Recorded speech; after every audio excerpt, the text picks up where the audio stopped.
Welcome to Women Entrepreneurs Radio. I'm your host, Deborah Bailey. And when I started this show in 2008, I was on a mission to promote women-owned businesses and help women succeed by providing resources and valuable tips from other women and men, small business owners.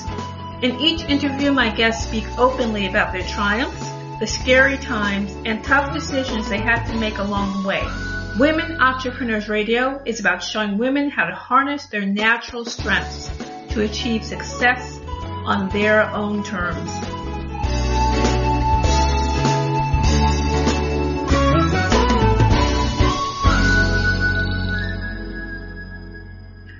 Hi everyone, welcome to Women Entrepreneurs Radio with your host, Deborah Bailey. I'm so glad you could join us today.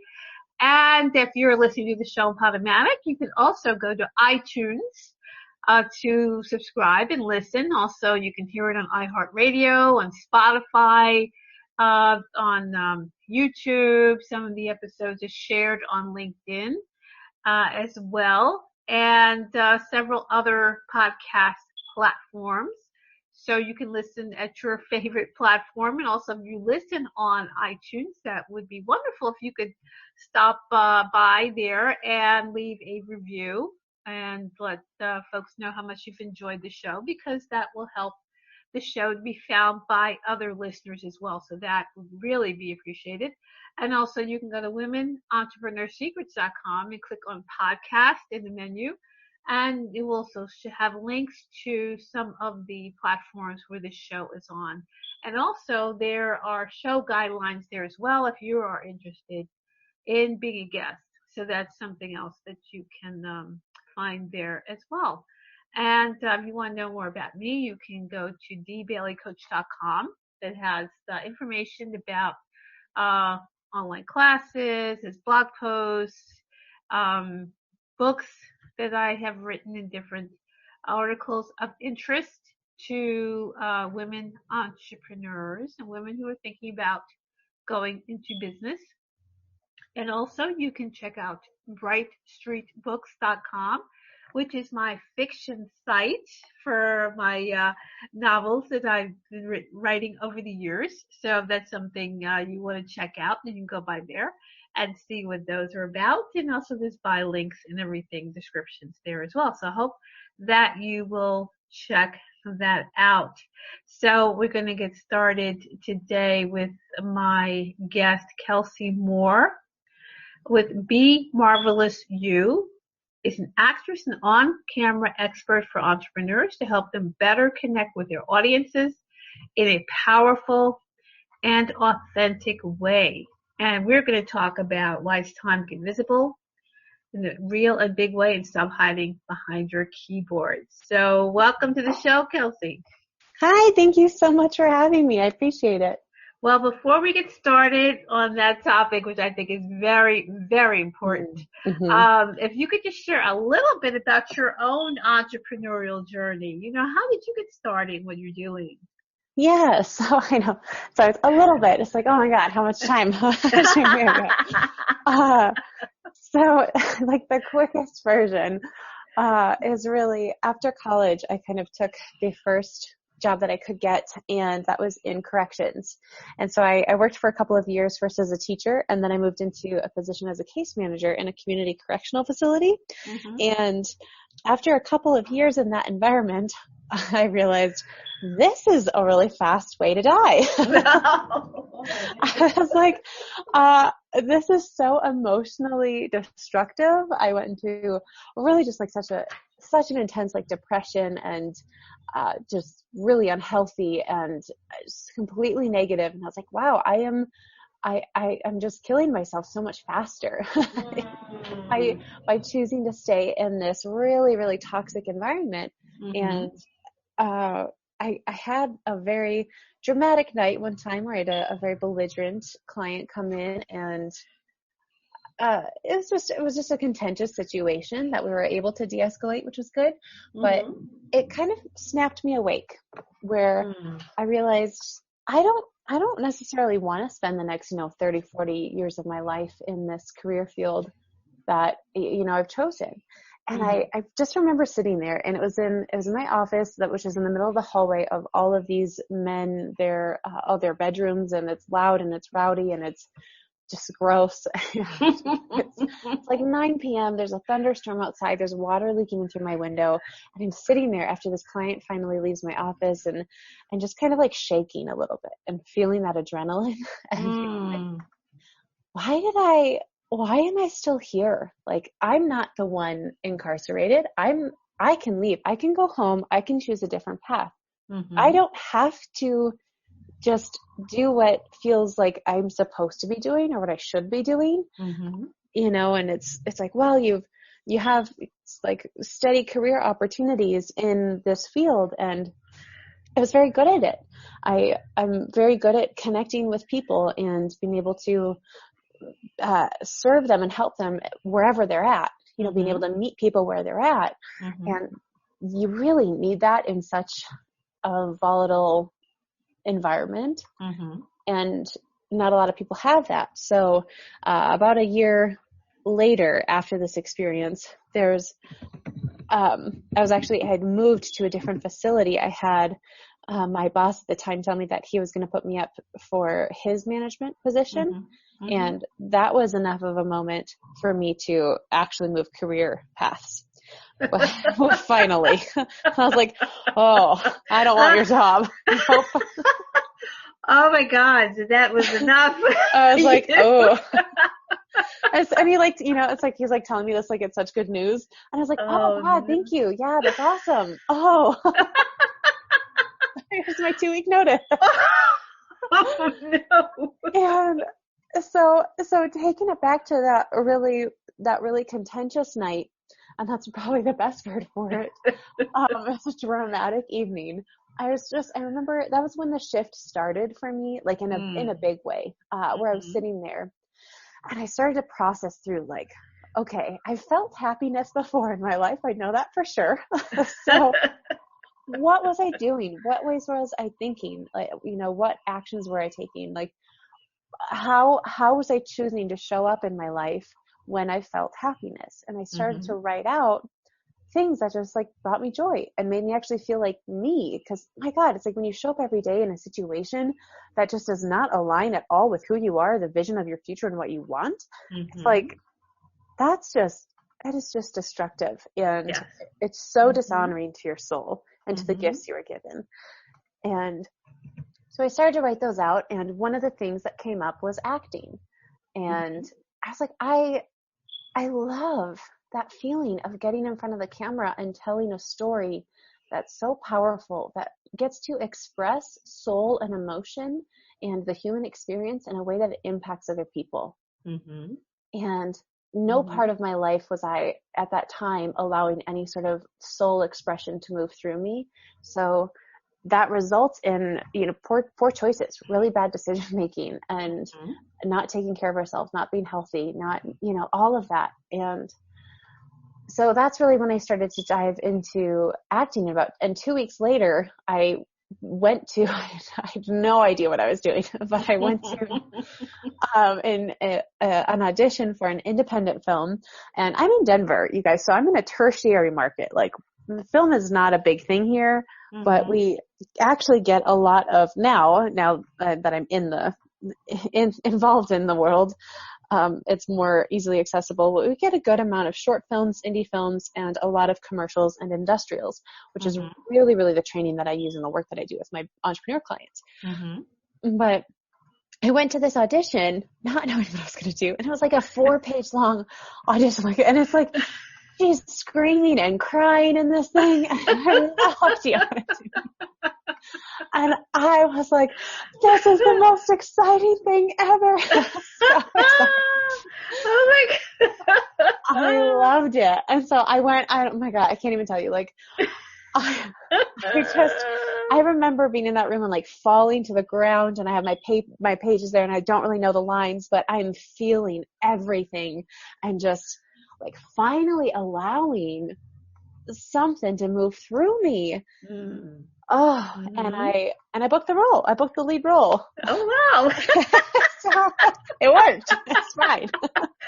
That's terrific. Yeah. So, and it really it started to awaken something within me. And at that time is then when I started to discover what personal development was. And I had no idea before. Somebody could have said meditation. I was like, I've heard about it in a weird concept way, but and now it's so commonplace. Now it's so mainstream. But this was, 5 years ago, and I didn't know any of this. And so I started down that personal development rabbit hole. And then about 2 years after that, where I just, for the next 2 years was like the most intensive, like intrinsic work and learning everything I could and diving into everything I possibly could.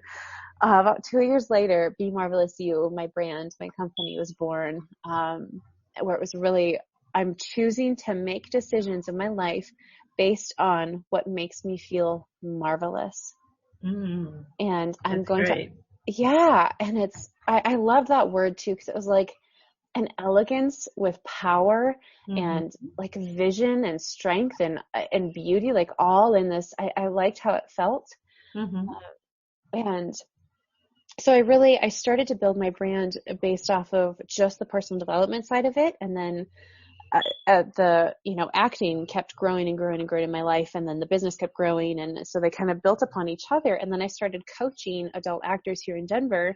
And I was like, I have to bring this knowledge and this experience that I'm doing with these actors to these, so many of my clients in the personal development space were entrepreneurs or budding entrepreneurs, or they had an idea or something they wanted to start. I was like, I have to bring this into it because this is by far the most impactful work, because everything that you do when you're showing up on camera in a sort of public storytelling way through a lens, it's everything that we do is founded in that mindset and personal development. It all starts with the way we feel about ourselves, the limiting beliefs that we hold, the stories that we tell ourselves that block us from being able to tell the story in a powerful way to our audience, whoever that audience is. And so that's really where, the Marvelous You on camera aspect of the business was kind of born from. And that's just been the most like exciting, rewarding, it feels so amazing when you have people finally sort of step into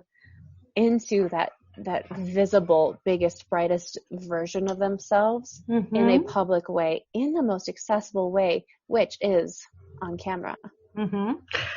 Why do you think that is such a scary thing for people to do? And I say this because I always hear that, well, people are afraid to get in front of people anyway, like say speakers and things. And I would think to be on camera, I mean, I have girlfriends who, if you've got your camera, you got your camera phone out and you're taking a picture, they're like running. Yeah. It's not even being, in a video and talking about business. It's just a regular picture. What are your thoughts about that? How can we work with that? Particularly women, I think a lot of times we feel so subconscious. Yes, absolutely. This is a huge part of the work that I do with my clients. And, sometimes we kind of get comfortable to like, okay, well, I have my one selfie angle I can do. And now I've committed to that and that's it. Oh my God. It's true though. Yeah. And you're like, okay, that's only going to get you so far. It's true. And especially like, people a few years ago really could build like an Instagram following based off of selfies. It's changed so much now, and moving into 2020, every single platform is going toward video. So if you're wanting to build a business online and in really any capacity, or get clients or do any marketing online, video is going to be part of it. That's just how it is now, which is why it's like now is the time. You don't have a choice. Like hop on board. And and we have, especially women, we have so many self-judgments that we hold about the way we look and the way we look on camera. We get extra critical because, one, we notice the way that we judge others. So that's important to kind of note when you find yourself making judgments about somebody else. Ask yourself, why are you feeling that? And usually that kind of stems back to something that we're feeling about ourselves. And it's okay because it can feed awareness into yourself.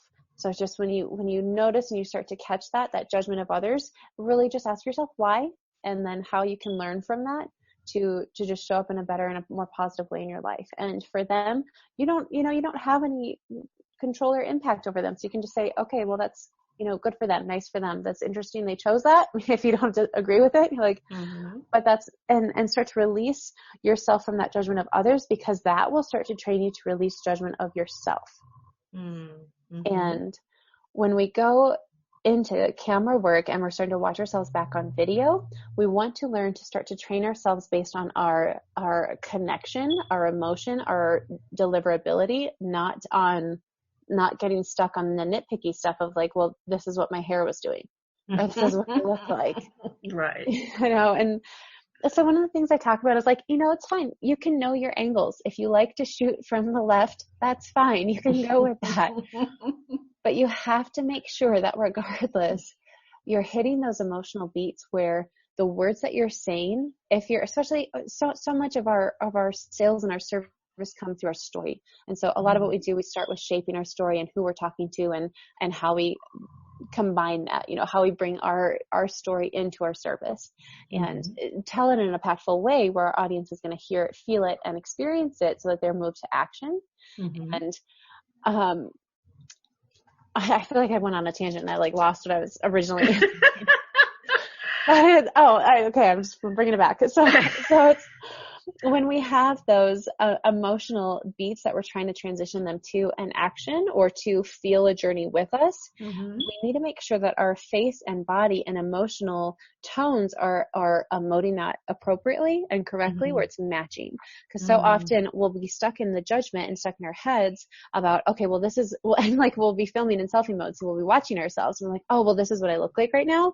And I'm going to think about that instead of thinking about matching the emotion of the words I'm saying and the story I'm telling with the way it's actually coming out and my deliverability. And that's it's a huge focus shift that we have to train ourselves in, because as soon as you start focusing on, am I connecting this to the true journey, the true emotion of it, we're going to pull ourselves out of our self-judgment loop so much easier, so much faster. Right. Well, that's true, because I think there's always so much judgment that we have individually about how we're appearing to be on camera. And I think also, particularly the way social media is now in certain social media platforms, it seems to be everything is about how you appear to be less about what you're actually saying. Yes. Which is, I hate it. Because it's like, and what's really interesting though, you'll notice, because there's the trends and patterns that happen. And there was a phase when everything on Instagram was extremely curated and really specific, professional shoots. And then there was a phase when it was just use selfies on your dog. And so now it's kind of a balance, a mix, because people want to see, well, okay, I want to see your business and that professional side, but as you as a person, as you as a real person. So you have to show up as who you actually authentically are, and and you can still be that, professional self where you have nice lighting and all that things. That's great, but you have to be connecting your story, your message, and what you communicate to your audience in your specific, charismatic, authentic, genuine, powerful way. That makes so much sense, because it's kind of like when people take pictures of their food or something, and when it's not lit a certain way and taken care of, look good. Right, you're like, oh my goodness. What is that? That doesn't look the way you think it looks. And that really tells you, those pictures, and even what some people do, I guess, a lot of people, they do that, they're food bloggers or whatever, like you're saying, very curated.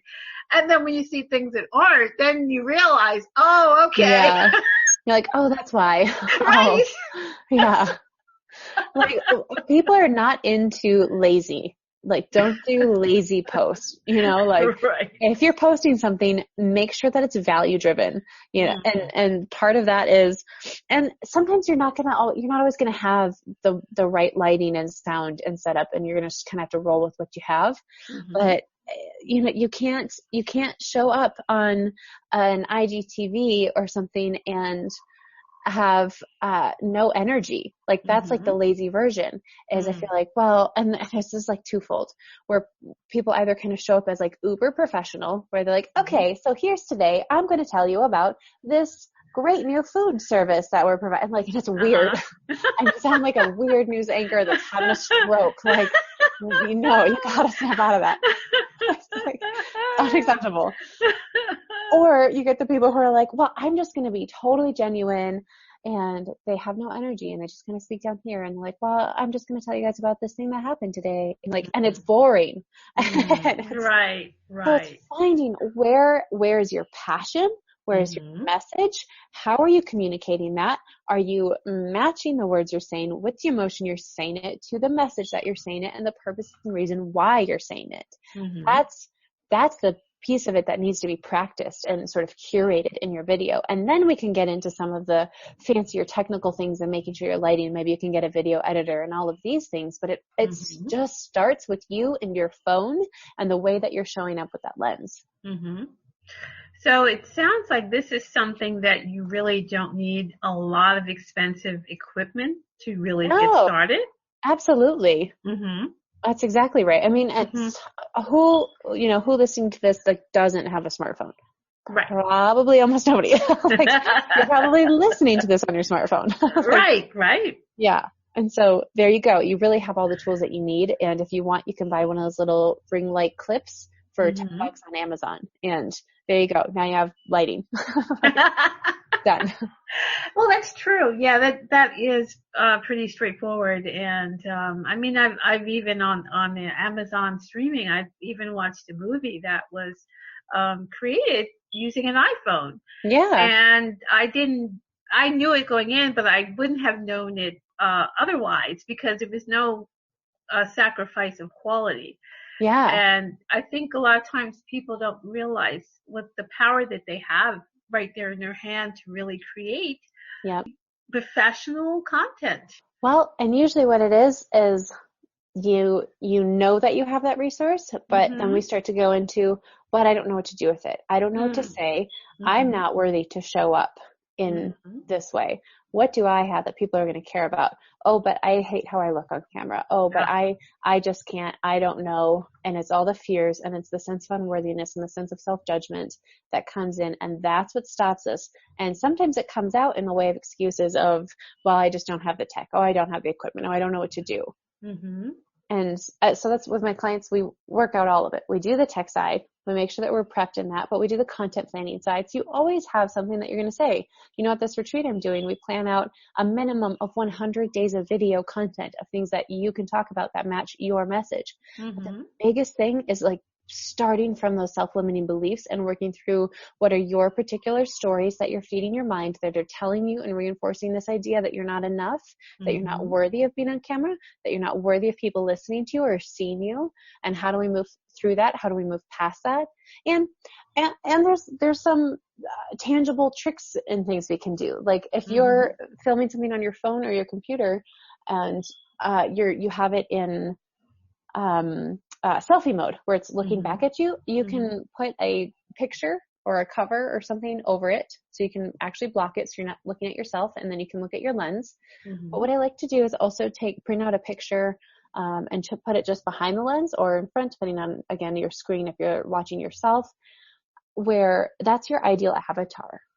So for my entrepreneurs who, go through that good work of figuring out who is your specific one target ideal person and you give them a name and you give them a face and you give them a story and you create this existence of your ideal person that you love working with, that's such a joy for you to work with, well, print out their picture so that when you're doing video, you talk to them.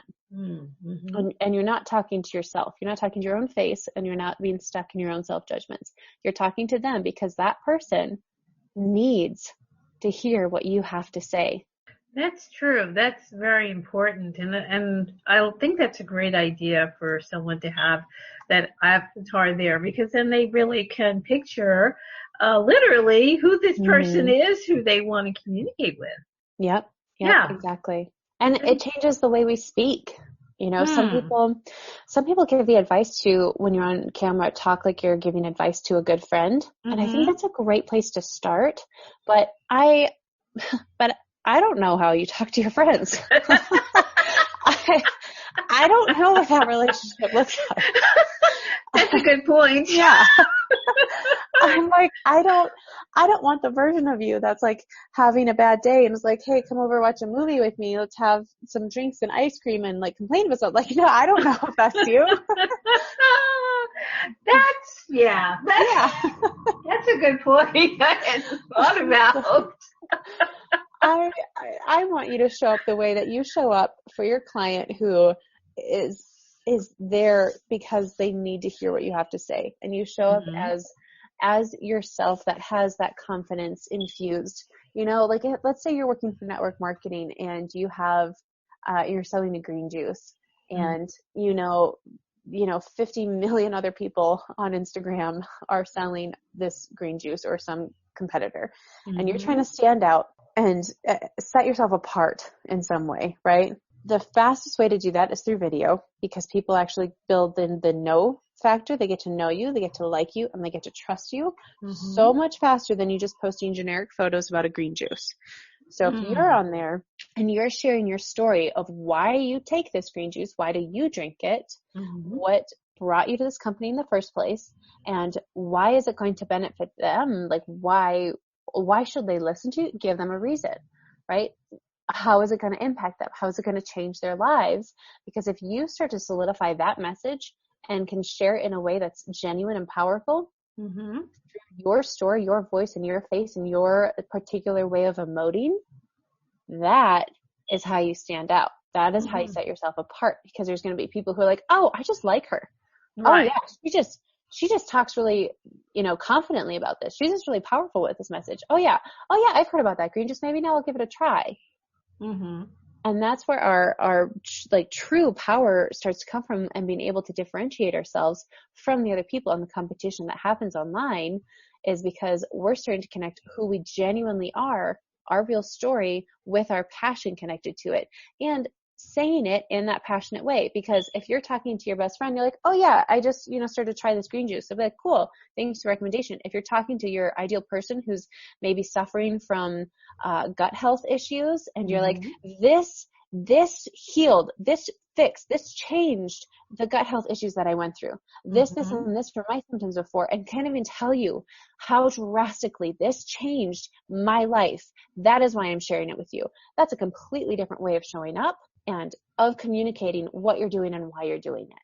That's a really great point, because I don't think people realize how important that is when you are connecting with people in that way. It's not like you have to put on a whole big show and all this kind of thing.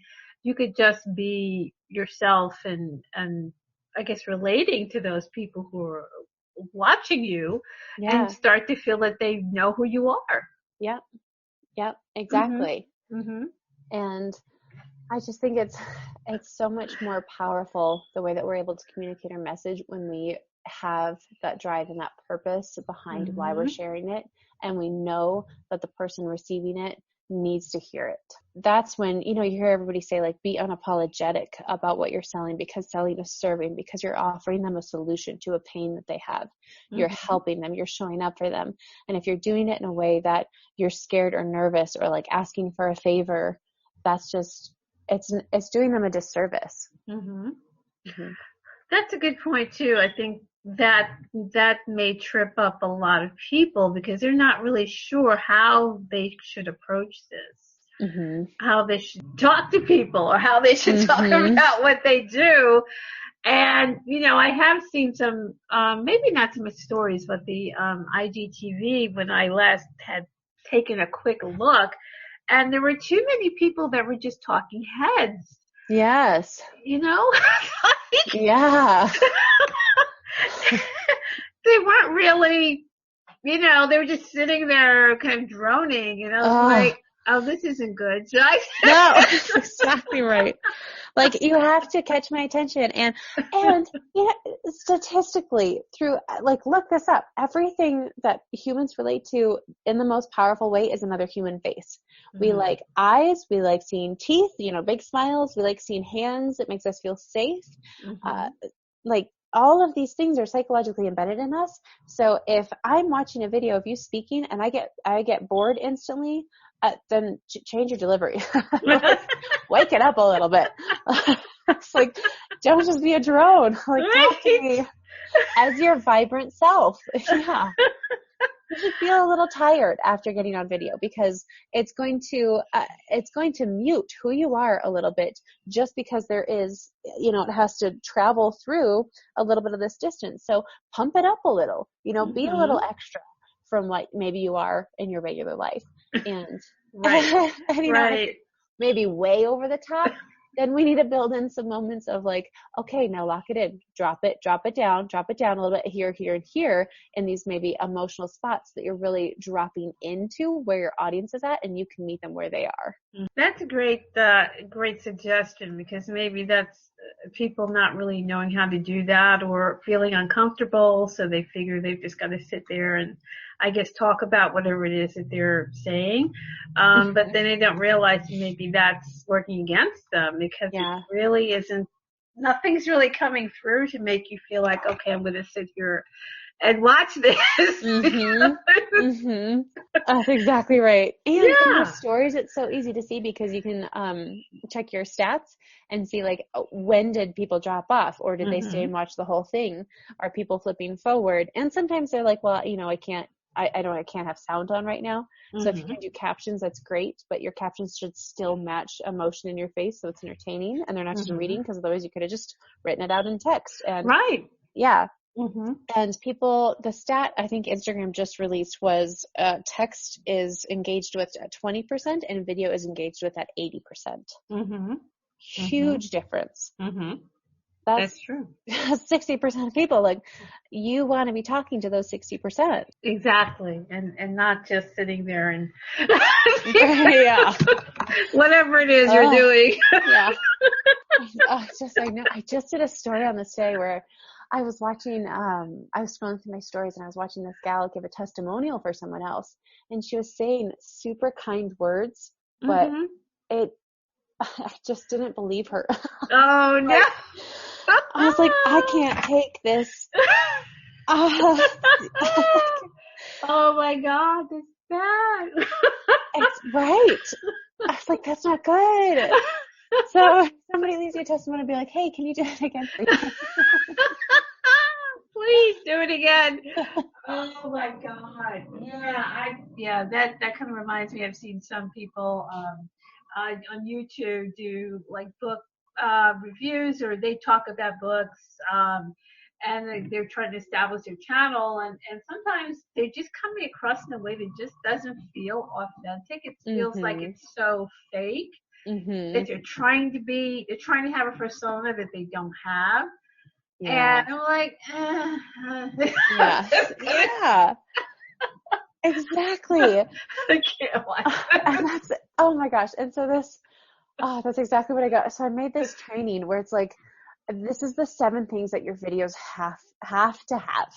If you're going to be on your business, which you need to be, they have to have these 7 things. And we go through creating your unique, specific brand and type of charisma, because you don't want to be showing up what looks like confidence on me would look really fake on somebody else. What looks like a genuine chill moment on me is going to look super different. It could look like somebody asleep on somebody else. I don't know.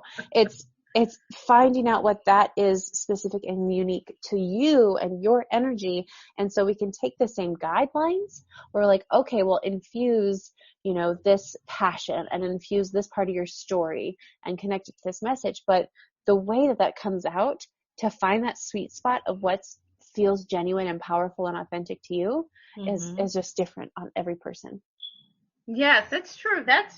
That's a great point, because I think a lot of times people may be trying to copy what they see someone else do. Exactly. And, I've seen a couple of people doing videos, business people who do it very well, and they have their own style, but then, other people try to copy that, or they see it and go, oh, I want to look like that person and do what they're doing. And one person I'm thinking about is Marie Forleo. Kind of jumps to mind because I've watched her videos and Marie TV.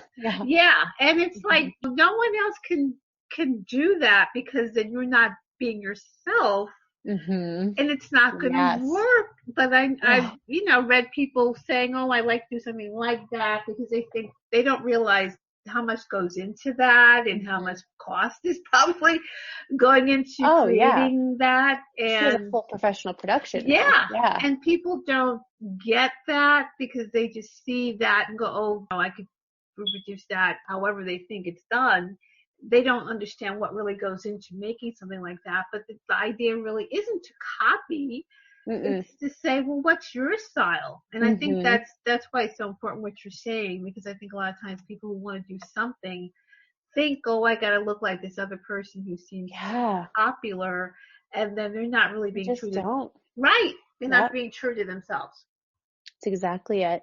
And it's challenging. It can be very challenging to find the answer of, well, what does the real, authentic, confident, powerful version of me with my business message look like on camera? What is that? It can take, that's why we have coaches for everything, right? Like this is, you get the guidance, you get the help, and you get the assistance in working through that and figuring out that journey for you, because it really can be very tricky to kind of have that self-awareness and self-judgment of like, oh, that's where it clicked. That's where I connected with you as your audience. That's the piece of it that was you as your most powerful, confident, true self. That's so true. And that's the thing.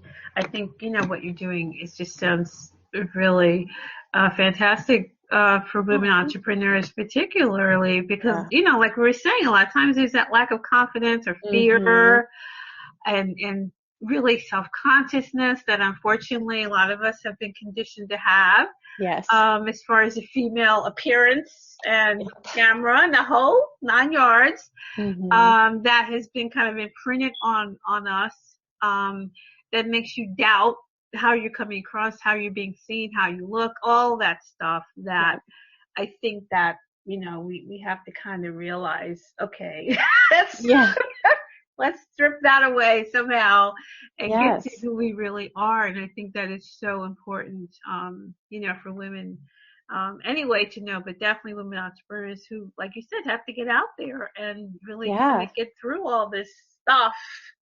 It's like if you're building a business online, and I even, one of my clients is a hairstylist, and she's an expert in a particular type of extensions. And so we're working on building her brand through Instagram, where people will, targeting like locally. So it doesn't have to be like, oh, well, I want to be a personal brand influencer, have online courses, all those things, because that's kind of the obvious route. But, this is for her. She's like, well, I can't just hop on video and only talk about hair all the time. Like, I'll go crazy. Like, yes, like you're so much more than that. And she goes, and I get extremely camera shy. She's like, as soon as the camera turns on me, she's like, I like lock up. It's really weird. So we have, specific exercises that we work through to break all of these different things down. But it's been incredible to see just like the confidence shifts that happen when you start to build in different content pieces and story pieces, and noticing like, okay, on this, sometimes it's really specific, almost like a script where it's like, on this line, practice saying this as your like Wonder Woman self. That's like great. Yeah. And like that starts to kind of break through some of that the story we tell ourselves about being camera shy. Mm-hmm. Right. That's true. That's a great point. That a lot of times that's what we're saying to ourselves, as opposed to being any real thing. We're just holding back because we're picturing ourselves a certain way. Yep. And it's like, oh, I can't get in the picture. It's like, well, why not? Mm-hmm. What's Mm-hmm. wrong? Like, yes, you can. Right. Yes. That's really so true. So Kellsie, can you please share where people can find out more about you? Yeah, absolutely. So Instagram is where I hang out all the Of time. course. So at Kellsie_Moore, my name's spelled funny. It's Kellsie. And I do have my in-person retreat here in Denver, coming up November 15, 16, 17. This is a 3-day intensive VIP level mastermind experience. It's a very intimate group, where we basically build out everything for all of your video content and how to show up as this just true version of yourself in that big way, and really finally break through the hiding behind your keyboard and actually becoming visible and using video in your 2020 marketing and building that online presence and finding clients online, and how to do that in this 3 days. Just completely jam-packed. You'll be tired at the end, but it's worth it. It's fine. So that I definitely recommend if somebody's like, okay, I'm serious, I'm ready to jump into 2020, like full force. I make this commitment to myself. This is the number one thing I could recommend to you. And if you want to learn more about that and the 7 steps that we talked about, Deborah will share the free training. I made a free training video for you guys, so you can watch this link. It's on demand, so I made it so easy. It's like Netflix. You can just pause it, go grab a snack, and come back. It's fine. and start to learn what these 7 things are. And then if you want that help to really launch your 2020, I can't recommend the retreat enough. Wonderful. And yes, that will definitely be in the show notes, so people can go and click and find out more about that event, and definitely see how they can really start to get more visible and get rid of all the Yes. the naysaying. Yep. Start to put that aside. We don't need it. Kellsie, as far as you're on Instagram, and I know, stories, of course, are very, very popular. But as I was mentioning IGTV before, I'm not sure that that's really gotten, I don't know where their plan is for it to go. And maybe it is there. Maybe I'm just haven't gone back after last time I saw it. But is that also right now something that you are seeing that the women entrepreneur can start to use? Yes. Oh my goodness. It sounds like a lot, but you really need to be using all 3 on Instagram, your stories, your IGTV, and your lives. Because everything that the algorithm is pushing is something that's keeping people on the platform longer. And IGTV videos can be as long as you want. So maybe it's up to an hour. I guess I've only ever posted ones that are like 45 minutes long. So I don't know if maybe it cuts you off to an hour. But they want you on the platform. And so one thing they're doing is they're taking the first minute of IGTV videos and putting them in your feed and doing a clip in your actual profile feed, and then in the scrollable feed as well.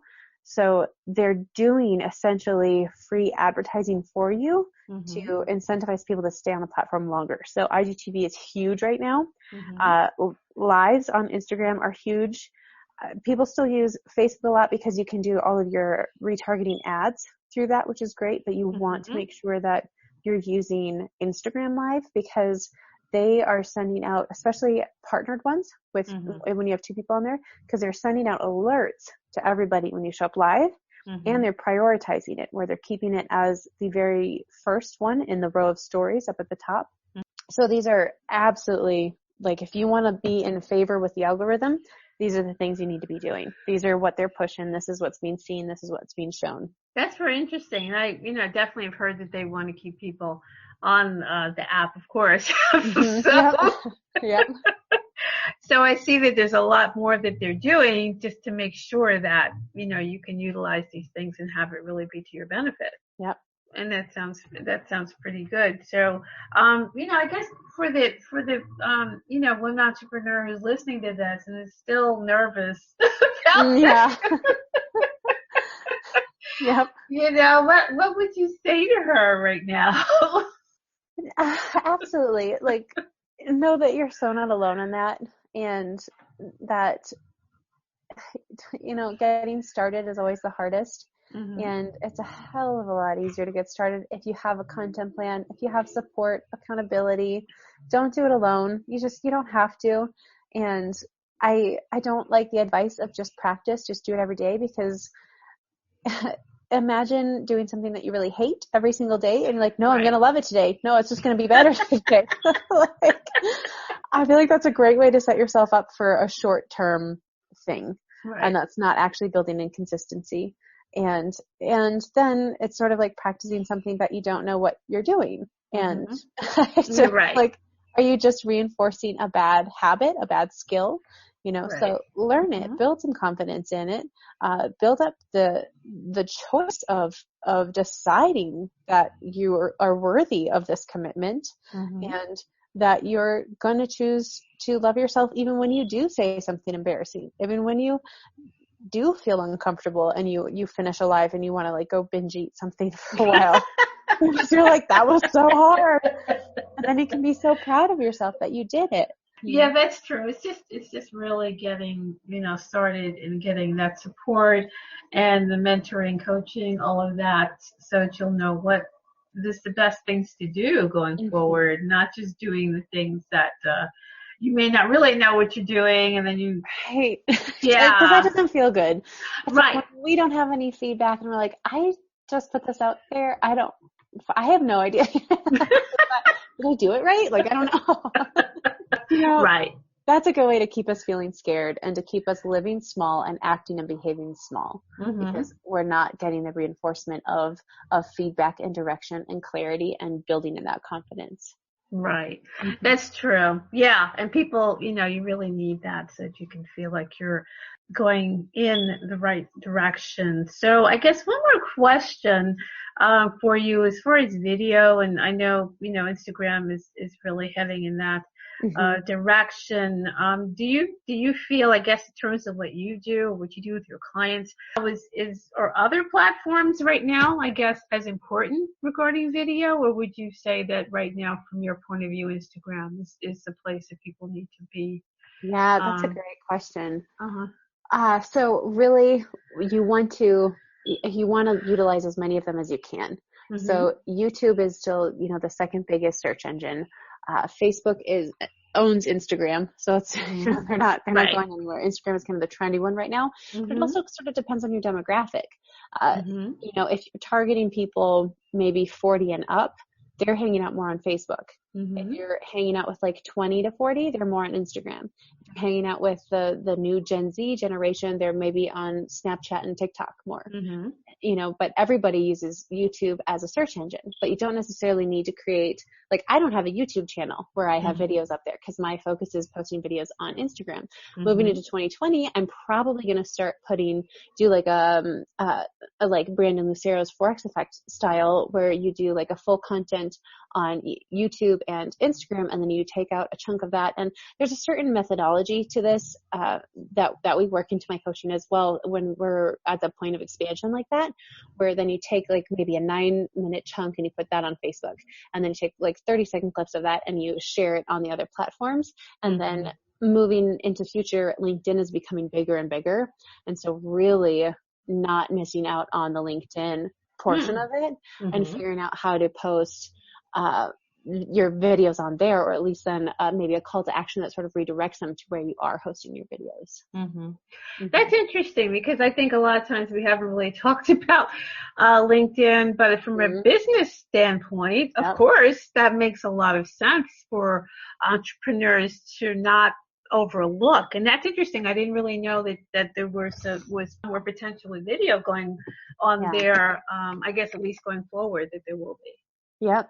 They're definitely, it has a different tonality to it. So that's where I would maybe do like a clip on that, and then with some little blurb. And then if they click it, then it can maybe take them somewhere else or redirect them off. But using LinkedIn is going to be big. TikTok is probably going to explode. And now that's really for like entertainment videos, at least right now. I don't know that there's a lot of like teaching and how to and business relationship building content on there, but it's going to be popular for attention getting, which could be good. Then as like a lead generation, people can know your brand, but then you have to redirect them somewhere to get into your funnel. So yeah. So for now, Instagram is my favorite, but it is kind of figuring out where your particular audience is hanging out. That's true. Yeah. Cause there was so many things have come and gone, as we know, so quickly. Yeah. They get a following and then suddenly it's like, oh, this is gone or this disappeared or, whatever. It isn't quite the same anymore. So I think that's great that, you can help really steer people in the direction of things that they really need to start looking at. And even for those people who may not be sure about Instagram, I mean, some people, depending on their business or how they feel about it, may be more comfortable in LinkedIn. So they can still do things there. It's not like they will be frozen out of this videos or doing different things like that. So exactly. I think that's great. Huge. Yeah. That's great. That's great. There's a lot of options, and I think that's wonderful. And sometimes it can be even more overwhelming, but that's why you're there. Yes. Yeah. We actually cover all of this even at the retreat. I have a LinkedIn expert and best-selling author coming in as our keynote speaker and really breaking in like how to utilize these different platforms. And when to post, why to post, where to post, how much, how many minutes do you do on each platform. We break it down because it's trying to figure it out and optimize it and maximize it on your own it's just extremely overwhelming. Right. So he's coming, he's going to teach us all this whole workbook. I'm really excited about it. Lay out this whole plan and it's so much easier. That's great. Yeah, because it is a lot, and I think that's great that people can be, given the information they need, so they don't feel like there's so much coming at them they don't know how to use all this information. So Kellsie, do you have any final thoughts before we wrap up the conversation? Man, for my ladies out there, my female entrepreneurs, I love you. I believe in you. Do not stop. You have a couple of months left in this year. Do not waste it in this decade. Like, just keep going. Believe in yourself even when it feels crazy hard. And I believe in you. Wonderful. That's a message that I need for myself a lot. I know somebody else does too. Well, it doesn't hurt to share that, because then we definitely could use that as well ourselves, and sharing it with others just helps other folks to benefit and us too. So I definitely am agree with that. So I want to thank you so much for joining me, Kellsie. This has really been a really fun conversation. Yeah, absolutely. Yeah, I was really so glad that we could have this time, and just want to say thank you for sharing your information with my listeners. I really appreciate it. Thanks so much for letting me come on. I can talk a lot about this. You can't tell I get so passionate about it. So thank you for holding the space for that. Such a pleasure to share. Well, I appreciate it, because it's something that people really need to know about and they're going to benefit from. So that's always great to share this kind of information with everyone. So everyone, I know you enjoyed it. Please make sure you share this with your friends, share it on social media with other entrepreneurs or entrepreneurs to be that could benefit from this. So, which I think is just about everyone who, really should understand what's going on with video and how they can use it for their businesses. So I hope that you will certainly share that. So once again, it's been Women Entrepreneurs Radio with your host, Deborah Bailey. I want to thank you so much for joining us, and we'll see you again next time. Bye-bye. Thanks for joining us. You can also join in the conversation on Facebook.com/Women Entrepreneurs and on the website, WomenEntrepreneursSecrets.com. And don't forget to listen in on dvcoach.podomatic.com and on iTunes.